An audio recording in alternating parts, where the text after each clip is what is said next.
Dumaan man sa training, may mga hamon pa rin kinakaharap sina Alden Richards at Andrea Torres sa set ng kanilang upcoming medical drama series na Code Gray. Mabuti na lang, may kapatid na doktora si Andrea na napagtatanungan niya.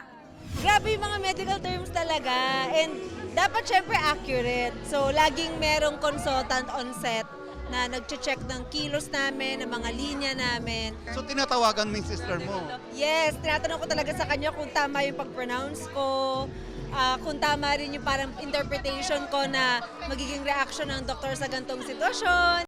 Nakakagaan din daw sa set ang bond ng cast. Magiging comedy raw ang mga dramatic situations kapag hindi rumorolyo ang camera.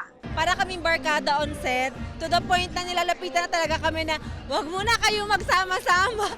Kasi kailangan na nating i-shoot to kasi sobrang every time nagka-cut, kwentuhan agad, lokohan, tawanan. Mahirap gumawa ng isang proyekto na hindi ka komportable sa mga katrabaho mo, and for some reason, iba-ibang flavor yung nabibigay ng mga actors na kasama ko dito.